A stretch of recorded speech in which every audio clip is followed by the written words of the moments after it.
está no ar o programa Trânsito Seguro. E hoje, como a gente anunciou durante a semana, a gente vai falar aí sobre veículo de passeio puxando uma carretinha, com um barco, um jet ski, uma bicicleta, uma motocicleta, enfim, uma carretinha engatada lá na traseira do veículo, lá no engate. Esse veículo, ele pode ser fiscalizado como se fosse um caminhão, por exemplo? A gente vai falar disso. A gente vai falar também sobre escapamento de motocicleta. A gente tem acompanhado aí muita gente nas mídias sociais, inclusive, reclamando. A gente percebe também, né, na região que a gente mora, no bairro que a gente mora, passa aquele barulho de moto, às vezes de madrugada, quer deixar todo mundo louco. Eu posso trocar? O escapamento pode ser barulhento ou não? Vai falar disso também. A gente vai falar também sobre a placa Mercosul. A placa Mercosul, como vem anunciando na mídia, né, ela vai tem um prazo, né, que o Denatran lá, o Conselho Nacional, ele estipulou um prazo para que os órgãos de trânsito se adaptem e comecem a emplacar esse novo sistema de placa. A gente vai falar disso também. E para você que está assistindo o programa Trânsito Seguro, você pode participar enviando sua pergunta através do WhatsApp. Somente mensagem de texto. Não envie mensagem de áudio porque não dá para a gente abrir aqui. Envie sua dúvida de trânsito, sua sugestão. Se você é profissional de trânsito ou não, né, de órgão público, empresa particular, se você faz algum trabalho na área de trânsito, ou algum trabalho em prol da segurança do trânsito, a gente pode divulgar aqui no programa. Vamos aproveitar, mostrar seu trabalho para todo o Brasil, aproveitar que o programa é exibido aí, a reprise do programa, né, toda terça-feira, 11 da manhã, está lá no canal 28 da Sky, 28 da Oi, está na Claro e também na Sky, Oi, Vive e Claro. Está nesses canais. Você pode assistir lá no canal da Com Brasil TV. Você pode participar enviando pergunta também para o meu Facebook, facebook.com/Alessandro Ferro. Tá? Bom, a gente começa o programa já falando aí sobre a questão veículo de passeio puxando carretinha. Pode ser equiparado a veículos pesados, como ônibus e caminhão, para fins de fiscalização de trânsito? Isso está sendo um assunto polêmico. A gente até já encontra aí algumas pessoas já fazendo vídeo e mostrando na internet que eles foram multados, né, foram autuados por estar na faixa da esquerda ou por excesso de velocidade. Tem uma resolução do Conselho Nacional de Trânsito, como a gente está mostrando aí na imagem, a resolução 396 lá de 2011. O artigo 8º dela fala assim, ó: quando o local ou trecho da via possuir velocidade máxima permitida por tipo de veículo, a placa R19, igual essa placa que está na imagem aí, né, que está aí, veículos leves 80 por hora, veículo pesado 60 por hora. A placa R19 deverá estar acompanhada da informação complementar. Parágrafo 1º. Para fins de cumprimento do estabelecido no caput do artigo 8º, né, os tipos de veículos registrados e licenciados devem estar classificados conforme as duas denominações descritas a seguir.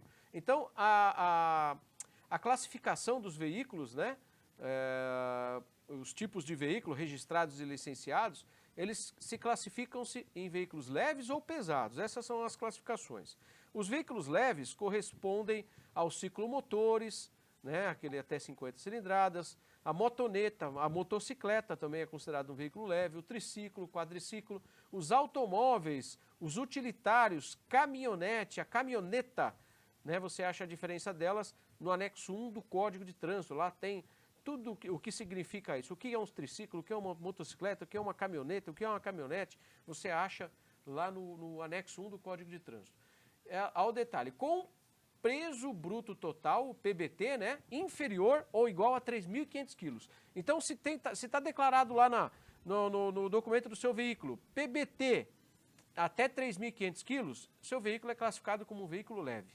Agora, inciso 2, veículos pesados, correspondendo a ônibus, micro-ônibus, caminhão, caminhão-trator, trator de rodas, trator misto, chassi plataforma, motor-casa ou motorhome, né?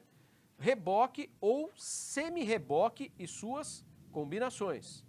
Aí olha agora o parágrafo 2º do artigo 8º. Veículo leve tracionando outro veículo equipara-se a veículo pesado para fins de fiscalização. Então a gente fala puxando, mas o nome técnico é tracionando, né? Então você pega um veículo leve, por exemplo, lá um Gol, Volkswagen Gol, puxando uma carretinha, né? Que ali fala tracionando outro veículo. A carretinha, o reboque ali, o semi-reboque não deixa de ser um veículo, inclusive tem que ter placa, né? Inclusive tem que ter licenciamento, registro, etc. Então ele pode ser fiscalizado como se fosse um veículo de grande porte. Então, quais que são os empecilhos disso? A gente vai falar. Pode passar a próxima imagem, por favor. Olha o detalhe aí, ó. Motocicleta tracionando carretinha também se equipara a veículo pesado para fins de fiscalização de trânsito. Parece um absurdo, né? Mas é assim que está na lei. Então, para você que tem uma carretinha que puxa lá alguma coisa com o carro ou com a moto, cuidado, porque o seu veículo ele poderá ser fiscalizado como se fosse um caminhão. Próxima imagem. Então tá aí, ó, veículos com PBT inferior a 3.500 quilos, né, os automóveis, caminhonetes, motocicletas, entre outros, tracionando, né, puxando carretinha, não poderão transitar em velocidade superior a determinada em sinalização específica para veículos pesados, como mostra nesse modelo de placa ao lado aí. Se tiver lá escrito veículos pesados 60 por hora, você tem que andar 60 por hora se estiver puxando lá uma carretinha. Transitar nas faixas da esquerda também não pode, porque as faixas da esquerda são destinadas aos veículos de menor porte, né, mais ágeis e para ultrapassagem. Então, fique ligado aí para que você não seja autuado numa situação dessa.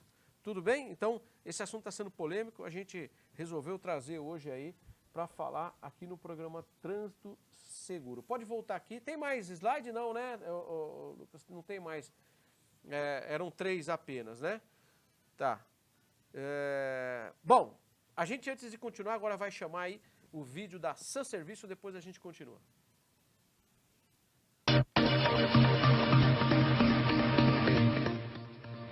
CNH suspenso ou cassada? Problemas com multas? Ligue agora para Sun Serviços, São Paulo, 3019-4884, 3019-4884 ou pelo WhatsApp 95994-9749, 95994-9749. Sun Serviços, em defesa do motorista.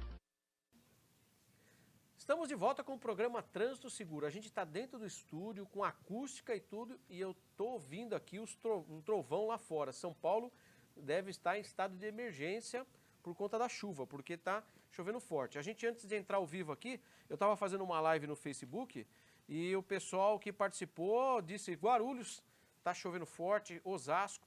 O pessoal lá de Minas falou que está chovendo ainda forte lá em Minas Gerais. O pessoal já está sofrendo bastante lá em algumas cidades. Infelizmente tivemos aí mais de 50 mortos já por conta dessa chuva forte, né? Então, pessoal, vamos tomar cuidado. Eu estava até falando no intervalo. Não, evite passar em áreas alagadas. Vai chegar atrasado no compromisso, chegue atrasado, mas não corra risco, não corra risco, tá? É muito comum também cair árvore, derrubar a fiação, cair o fio energizado em cima do carro, não desce do carro, fica dentro do carro porque você está protegido por causa dos pneus. A borracha, ela isola o aterramento, né? Quando você tira o pé e pisa, né, para fora, você faz lá o fechamento do terra e você pode ser eletrocutado, tá? Bom, vamos continuando o programa, a gente já começa recebendo perguntas aqui. A pergunta vem via Facebook e não tem o nome aqui. Posso puxar um barco na carreta com a carta B? Categoria B, né, a pergunta aqui. É interessante a pergunta, manda o nome aqui para a gente saber quem que é a cidade. A pergunta dele é interessante, muita gente fica com dúvida. Eu posso puxar o meu carro? Depende do seu carro, né? O que vai mandar é o peso bruto do seu carro que está determinado lá no documento. Artigo 143 do Código de Trânsito fala das categorias de habilitação. Então vamos lá, categoria B, vamos ver se você pode. Categoria B, condutor de veículo motorizado não abrangido pela categoria A, que é para motos, né? Triciclo, também para triciclo, cujo peso bruto total não exceda a 3.500 quilos e cuja lotação não exceda a 8 lugares, exceto o lugar do motorista. Então funciona assim, você tem que olhar no documento do seu carro, se tiver lá PBT até 3.500 quilos, você pode puxar com a carta B. Se tiver até 8 passageiros de lugar, vai estar lá CAP, né? Tem um campo no documento, está CAP, pote de potência, né? Se tiver lá CAP até 8, beleza, categoria B, você pode dirigir com a categoria B. Se você, eu sempre cito o exemplo da Kombi, né? Nós temos a Kombi mais antiga, ela tem 8 lugares. A Kombi, vamos dizer assim, a mais moderna, os últimos modelos, né, que ela tinha o teto mais alto e tal, ela tem 12 lugares. Então, você tem que dirigir com a categoria D, essa Kombi para 12 lugares. Passou de 8 lugares declarado no documento, você não pode dirigir com a categoria B, tem que ser a categoria D, tá bom? Abraço aí pela sua participação, a gente continua, vamos ver se...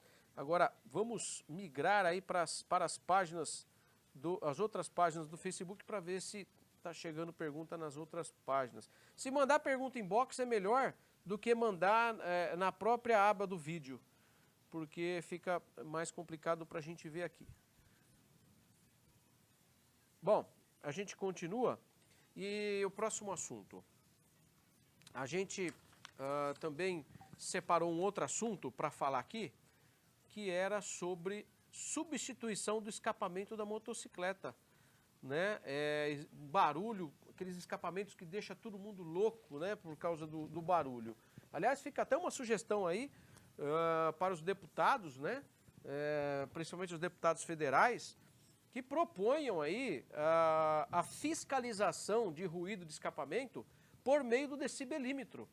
Né? Por que não? Existe equipamento para que as polícias possam fazer essa verificação através do equipamento que se chama decibelímetro. Eu acho que ia trazer aí mais tranquilidade para toda a população brasileira. Por quê? O veículo, quando sai 0 km lá, ele atende, né, a emissão de poluentes e de ruídos que tem que atender a legislação brasileira. Aí o camarada vai lá, coloca o escapamento aberto, parece, né, um barulho tremendo, criança que acorda chorando de madrugada, tem pessoas enfermas, então é um absurdo. Então evitem isso. Então fica essa dica aí para os parlamentares, para que proponham isso, criem uma resolução, ou melhor, altere a resolução já existente, né, complemente lá, que possa, as equipes, a Polícia Militar possa fiscalizar por meio do decibelímetro. Né? Parou a moto, coloca o decibelímetro e vai até um giro lá, né? Não sei, 1.000 giros, 2.000 giros, enfim. E aí faz essa aferição de ruído. Seria a forma ideal, vamos dizer assim, acabava com esse problema de barulho, né? Bom, a gente vai ter que fazer o nosso intervalo.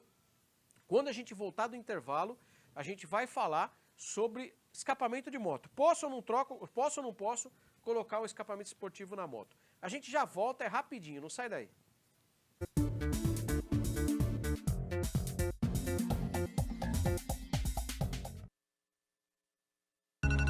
A gente é assim, gosta de saber o que está acontecendo.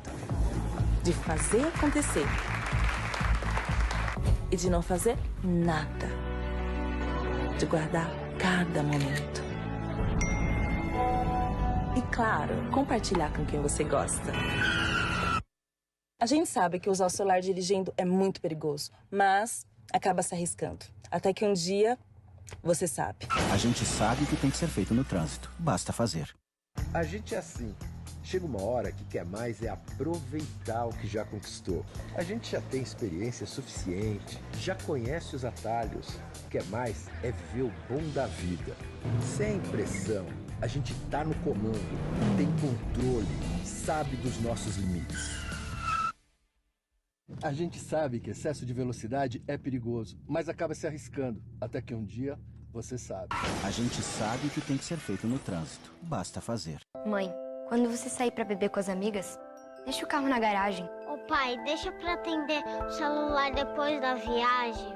A placa de pare é pra gente parar. Pai, andar tão rápido é perigoso. Ouvir o conselho de quem te ama faz todo sentido. Faça sua parte para um trânsito mais seguro. Me ouça, me ouça, me ouça, me ouça. Maio Amarelo. No trânsito, o sentido é a vida.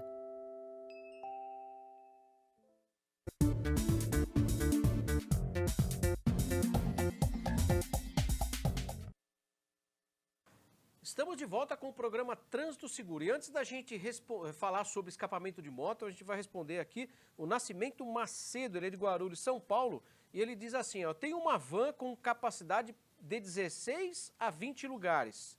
No documento está microbus. Posso trafegar no corredor de ônibus? Essa dúvida é muito frequente, né? Quem tem van, principalmente, fica com essa dúvida. Ah, eu posso andar no corredor de ônibus?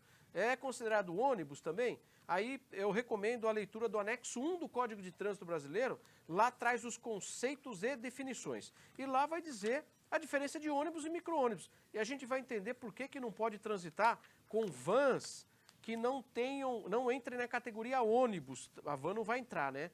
É na categoria ônibus. Mas vamos lá. Olha aqui, o que é micro-ônibus? Veículo automotor de transporte coletivo com capacidade para até 20 passageiros. Então, até 20 passageiros, ele entra na categoria micro-ônibus. Ônibus, vamos lá. Opa. Vamos lá. Ônibus. Veículo automotor de transporte coletivo com capacidade para mais de 20 passageiros. Ainda que, em virtude de adaptações, com vista a maior comodidade destes, transporte número menor. Ou seja, no documento está lá, mais de 20, por exemplo, está 40 lugares no documento. Só que se você tirou todos os bancos, fez para ficar bem espaçoso lá dentro do ônibus, não importa, ele continua sendo considerado um ônibus. Então, por isso, o Nascimento, é por isso que o micro-ônibus, a van, né, vamos dizer assim, ela não pode andar nos corredores ou faixa de ônibus, porque ela não entra na categoria ônibus. E a placa é clara lá, né? Está escrito lá, só ônibus, segunda a sexta, tal horário, tal horário. Por isso que a van não pode transitar nas faixas e corredores de ônibus, tá bom? Obrigado pela sua participação. Vamos mudar as páginas aqui. Temos a participação. Vamos lá. Escapamento de moto, senão a gente vai se perder aqui e não vai falar dos assuntos que a gente divulgou. Substituição do escapamento original da moto por escapamento esportivo. Posso? Vamos colocar aí a primeira imagem. A substituição, ela não é proibida, ela é permitida por lei. Tem lá a resolução do Conselho Nacional de Trânsito 228 de março de 2007. É uma resolução antiga aí até, né, do Código de Trânsito. Uma resolução antiga do Conselho Nacional de Trânsito. Então lá, a substituição não é proibida por lei. O escapamento substituído deverá possuir os seguintes requisitos. Silenciador de ruído do motor, a gente vai explicar melhor depois o que é exatamente, né? E para as motocicletas fabricadas a partir de 1º de janeiro de 2009, tem que ter um negócio chamado redutor de temperatura. A gente até colocou aí, ó, com a seta mostrando, é uma capinha que vai em cima do escapamento, ela não aquece, ela evita que o condutor, até o garupa ou alguém que se aproxime da moto, que queime ali a perna ou a mão, né? A próxima imagem a gente tem até mais, acho que mais detalhes dessa questão aí. Pode passar. Aliás, outros exemplos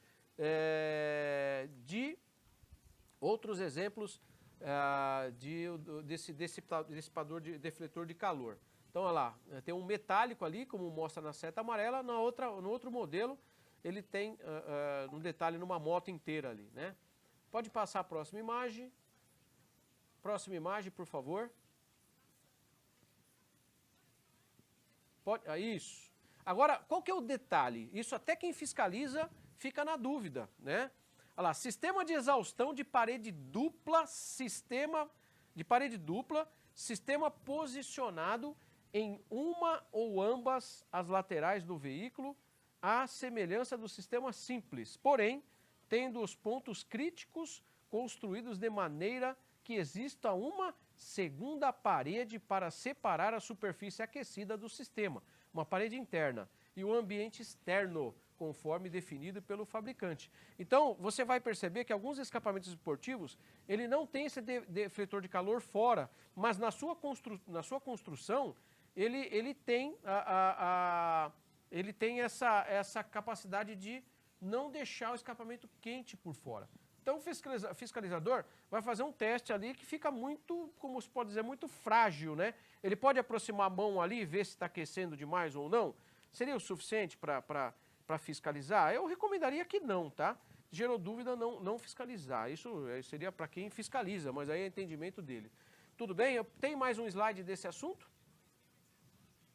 Olha aí é por dentro do silencioso. Então fala que o escapamento tem que ter o silencioso, né? Tem que ter o silencioso. E o que tem dentro desse bendito silencioso? São todos esses canos aí, ó. O ar quente lá, o ronco, o barulho, a fumaça, passa por vários canais ali e abafa o som. Ele sai mais, mais abafado. Acontece que tem gente que abre o escapamento, tira todas essas tranqueiras de dentro aí fica essa zoeira, esse barulho aí que não deixa ninguém dormir, deixa todo mundo louco, né? Até passou uma vez um policial rodoviário federal enfiando uma barra de ferro dentro do escapamento para perceber se tinha algum obstáculo ou não. Também acho muito frágil a forma de fiscalizar. A próxima imagem, por favor. Aí fica claro, né, para o agente fiscalizar. Fica muito claro porque você vê que o cano que sai lá do motor, de repente o cano fica grosso, que seria o silencioso, mas ele está todo aberto, você vê a olho nu, não tem nada ali, né? Aí é mais fácil para fiscalizar. Então a infração é do artigo 230, inciso 11 do Código de Trânsito, que é conduzir o veículo com descarga livre, né, sem o silencioso, ou o silencioso do motor de explosão defeituoso, deficiente ou inoperante. Como é que você vai saber que está operante? Qual que é o ruído? Qual que é os decibéis? Mas você pode fazer, ele está furado ali, você vê que está vazando, está saindo até fumaça, aquelas motos velhas, né? Está saindo até fumaça pelo buraco ali, ele está defeituoso. Aí o agente fica mais fácil para fiscalizar. Tá bom? Bom, agora a gente vai colocar de novo aí. Tem mais um slide desse ou não? Acabou. É o último, né? Vamos colocar de novo aí o vídeo da Sanserviço, depois a gente continua.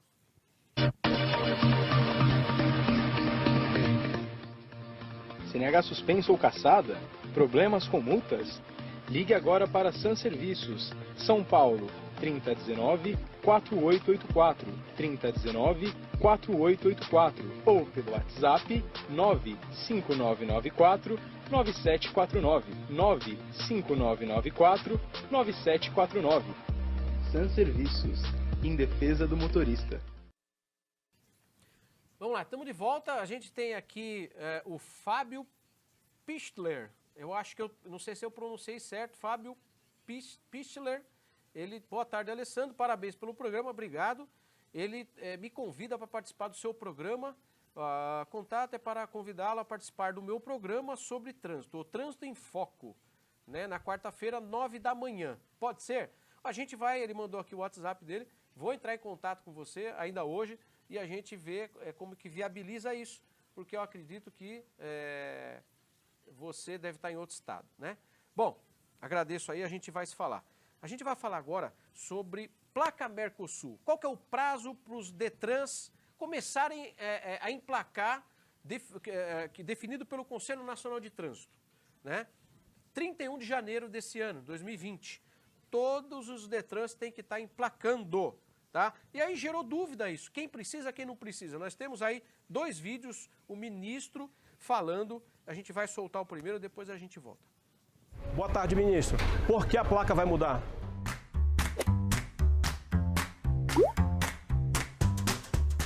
Olha, Marcelo, a placa vai ter que mudar porque o Brasil cresceu muito. São muitos novos veículos sendo emplacados todos os anos. E as combinações disponíveis estão se esgotando.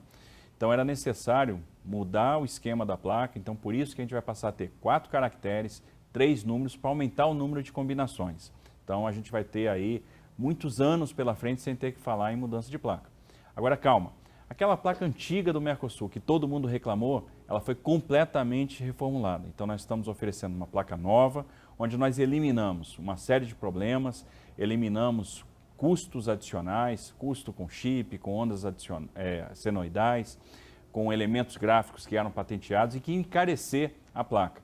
Nós vamos acabar com o monopólio de estampadores, nós estamos permitindo, no final das contas, o credenciamento junto à Detrans para aumentar a competição e fazer com que o custo seja similar ao da placa existente, até tendendo a ficar mais barata.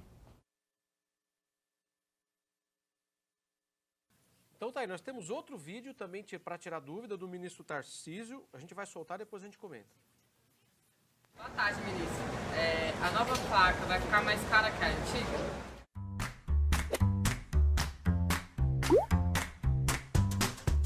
Não vai ficar mais cara, porque nós eliminamos todos os elementos da placa que encareciam.